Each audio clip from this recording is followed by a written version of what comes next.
Sempat kau nak siapkan semua ni. Jangan risau, Tok.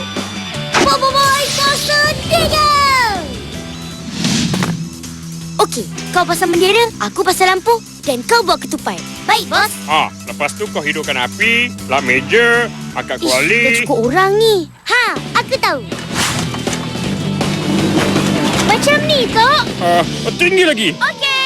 Ying, kau tolong pasangkan hiasan ni semua. Baik, Tok. Nasib baik Bobo minta tolong kawan-kawan dia ni. Gopal, ketupat dah siap? Sikit lagi. Tukaran ketupat. Okey, Bobo, siapkan tempat nak masak rendang. Baik, Tok. Tanah tinggi. Garis pantai. Tiupan angin. Terbaik.